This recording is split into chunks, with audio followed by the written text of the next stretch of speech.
The movie's about this girl named Devin. She's like a loser or whatever, I don't know. They're at graduation and her friends are not really fucking with her. They didn't invite her to the graduation after parties or whatever, and so she's at home bitching to her parents about it, and they're like, why aren't you going? She's like, I didn't get invited, like I don't know why I don't have any friends, like nobody really fucking likes me. She goes outside and she's like smoking a blunt with her brother. At this point I'm like, is this her brother or is this her friend? He's like literally about to fuck her on the swings. There's so much chemistry on screen, but like he's supposed to be gay. She's bitching to him like why she doesn't have any friends, and she's like, I need to make a friend at freshman orientation, like that's my main fucking goal right now. So cut to orientation, they're like ziplining outside.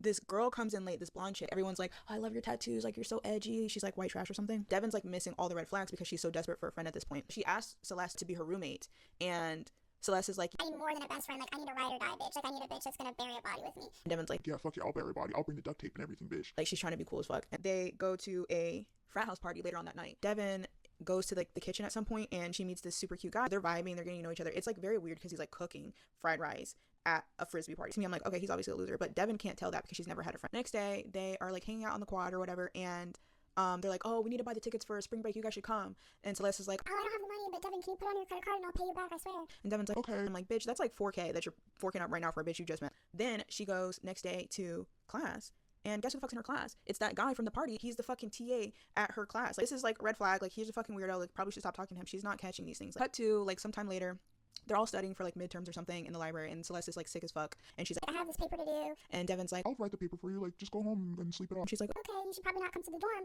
because I don't want you to catch what I got. I'm like, obviously she's probably gonna fuck some dude in the dorm. She finishes the fucking paper, and as she's finishing the paper, she's getting these weirdo texts, like stalker texts of pictures of her, and it's getting closer and closer. Like somebody is in the library with her taking pictures of her, and then she turns around and it's like the fucking TA from her class that she met at the party the other day. He's taking pictures of her and sending them to her, like some weird stalker flirting thing. Like, I don't know. She's not put off by this for some reason. She goes to her dorm, she opens the door, and Celeste's getting eaten out by some other frat guy in her bed, and she was like, oh Oh yeah, I think it was allergies, like I'm feeling a lot better now, I tried to call you. and she's like, Okay, well here's your paper, bitch. and so she's like festering, and I'm like, you're not gonna confront this bitch? She calls her parents, and she starts bitching to her parents about Celeste, and her parents are like, Why are you talking to us about this? Like, did you talk to her about it? and she's like, No, that's fucking weird. and I'm like, bitch, what's weird is you haven't confronted her, and she was having sex on your fucking bed. Celeste comes downstairs in the middle of her talking shit, and I don't know if she hears it or whatever, but she like gets on the phone to her parents. She's like, Oh, I love Devin. and so her parents are like, you should bring her to Thanksgiving. And Devin's like, Why the fuck would I do and that? they're like, bring her, she's like homeless. Like, she brings her to Thanksgiving, and they have like a quick like 2-second talk where Celeste is like, Sorry about the other night, like that was fucked up of me. and Devin was like, Yeah, can you please like not like have sex on my bed? and she was like, yeah. No problem. And I'm like, bitch, you should have cussed her the fuck out. Later that night, Celeste gets them fake IDs so they could go out to the bars or whatever. So they're going out to the bars. She sees her old high school fake ass friends. The next day, they're hung over, and she's supposed to be watching the turkey, and then her grandma sees that she's hung over, and she's like, I'll watch the turkey. The turkey explodes and like catches fire, the grandma, and Celeste like puts the fire out and like saves the grandma, and everyone like loves Celeste, and Devin's like fucking hating that shit. She's like fuming for real. They go back home, and Celeste is like, happy birthday. She gets her like balloons and stuff, and she like sets it up on her bed nicely, and she like has a card, and she took a picture of it and put it on her story and tagged her, and in the story you can see Devin's medication next to the card that Celeste got her, and Devin's like paranoid as fuck. She's like, Did this bitch do this on purpose to like out me that I have like anxiety? it's like, everybody has anxiety, bitch, like get over it.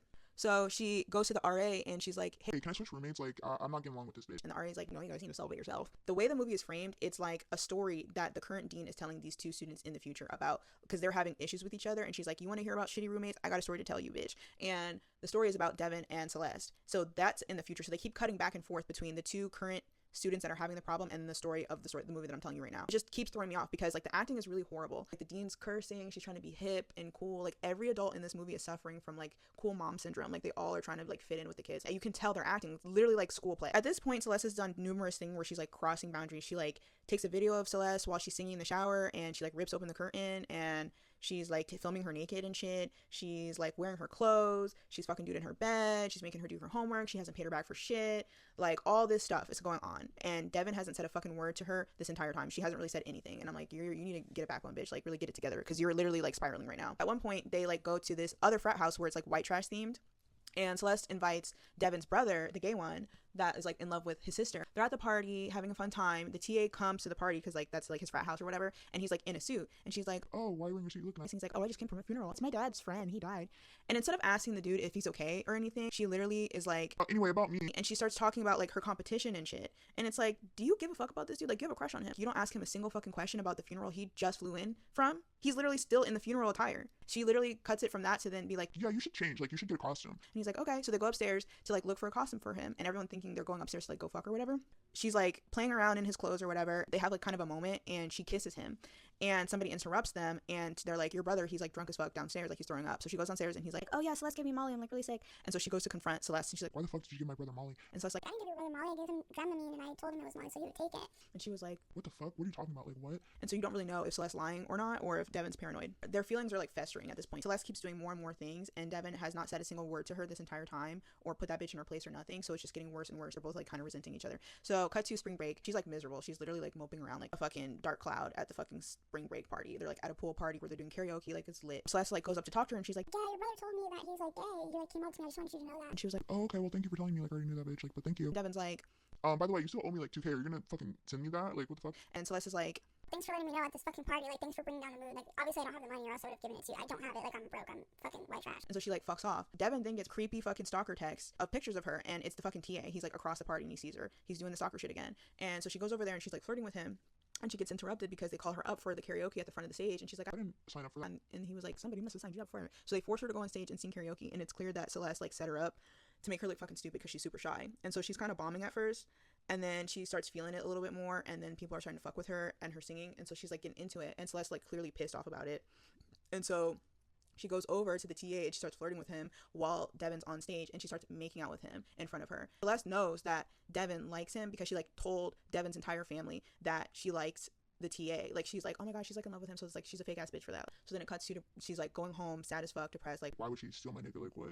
and she's like talking shit with her brother about Celeste. She's like drinking. She's like, she goes to give the ID, like they go to buy alcohol. She gives the ID and somebody lets her know that the address is actually a really rich area because the address on her fake ID is actually where Celeste is from. And she's like, Why did that bitch lie and say that she's poor when she's not poor? Like, this is a rich area. she looks up the address and it's like a $200 million house. And she's like, Like, what the fuck's wrong with this bitch? Like, she's weird as fuck for that.